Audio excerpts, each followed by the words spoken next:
Chapter 4. Now when Sanballat heard that we were building the wall, he was angry and greatly enraged, and he jeered at the Jews. And he said in the presence of his brothers and of the army of Samaria, "What are these feeble Jews doing? Will they restore it for themselves? Will they sacrifice? Will they finish up in a day? Will they revive the stones out of the heaps of rubbish, and burned ones at that?" Tobiah the Ammonite was beside him, and he said, "Yes, what they are building!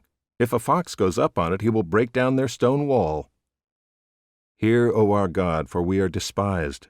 Turn back their taunt on their own heads, and give them up to be plundered in a land where they are captives.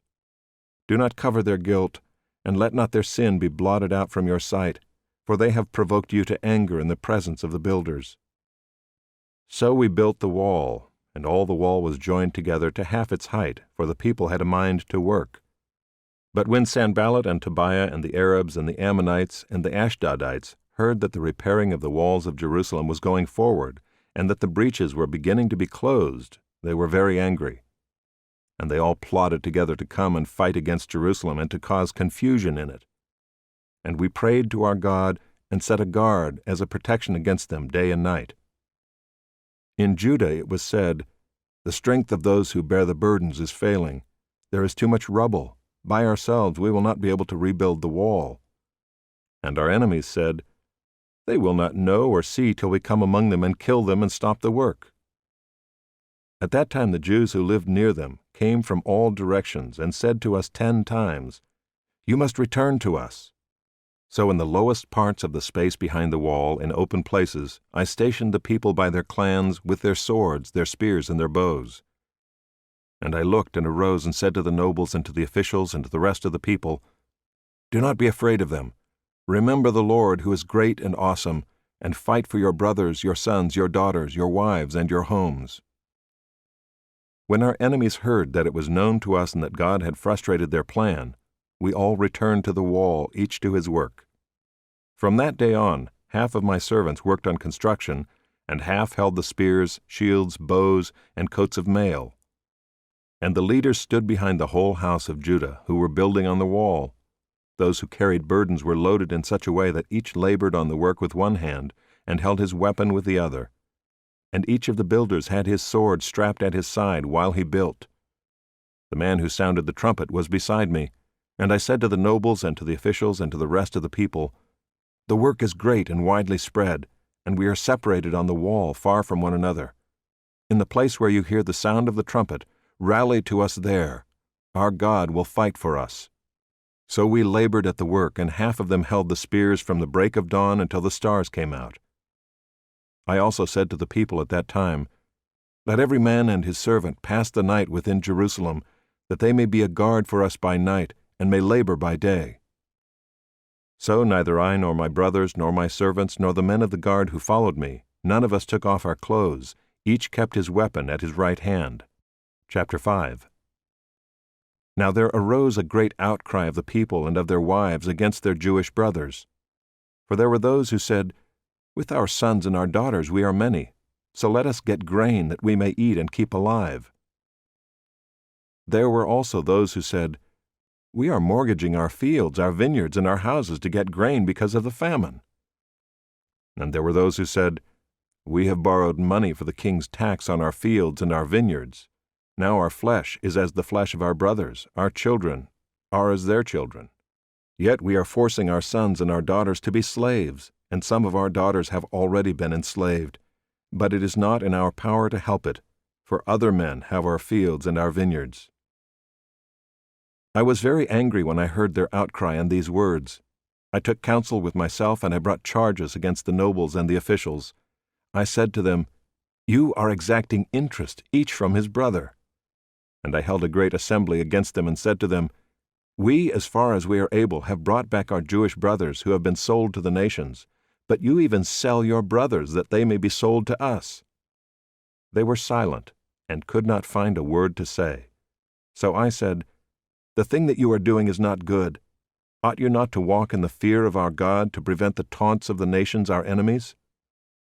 Moreover, I and my brothers and my servants are lending them money and grain.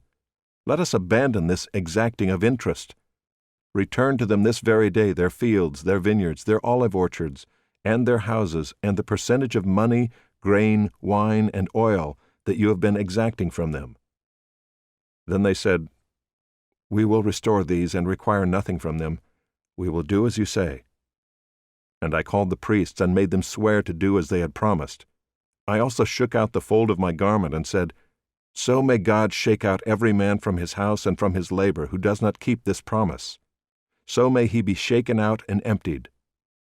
And all the assembly said, "Amen," and praised the Lord, and the people did as they had promised. Moreover, from the time that I was appointed to be their governor in the land of Judah, from the 20th year to the 32nd year of Artaxerxes the king, 12 years, neither I nor my brothers ate the food allowance of the governor. The former governors who were before me laid heavy burdens on the people and took from them for their daily ration 40 shekels of silver. Even their servants lorded it over the people. But I did not do so because of the fear of God. I also persevered in the work on this wall, and we acquired no land, and all my servants were gathered there for the work. Moreover, there were at my table 150 men, Jews and officials, besides those who came to us from the nations that were around us. Now what was prepared at my expense for each day was 1 ox and 6 choice sheep and birds, and every 10 days all kinds of wine in abundance. Yet for all this I did not demand the food allowance of the governor, because the service was too heavy on this people. Remember for my good, O my God, all that I have done for this people. Chapter 6. Now when Sanballat and Tobiah and Geshem the Arab and the rest of our enemies heard that I had built the wall and that there was no breach left in it, although up to that time I had not set up the doors and the gates, Sanballat and Geshem sent to me, saying, "Come and let us meet together at Hakkephirim in the plain of Ono." But they intended to do me harm, and I sent messengers to them, saying, "I am doing a great work, and I cannot come down. Why should the work stop while I leave it and come down to you?" And they sent to me 4 times in this way, and I answered them in the same manner. In the same way Sanballat for the 5th time sent his servant to me with an open letter in his hand. In it was written, "It is reported among the nations, and Geshem also says it, that you and the Jews intend to rebel. That is why you are building the wall. And according to these reports you wish to become their king. And you have also set up prophets to proclaim concerning you in Jerusalem, 'There is a king in Judah.' And now the king will hear of these reports. So now come and let us take counsel together." Then I sent to him, saying, "No such things as you say have been done, for you are inventing them out of your own mind." For they all wanted to frighten us, thinking, "Their hands will drop from the work, and it will not be done." But now, O God, strengthen my hands. Now when I went into the house of Shemaiah the son of Delaiah, son of Mehetabel, who was confined to his home, he said, "Let us meet together in the house of God, within the temple. Let us close the doors of the temple, for they are coming to kill you. They are coming to kill you by night." But I said, "Should such a man as I run away? And what man such as I could go into the temple and live? I will not go in."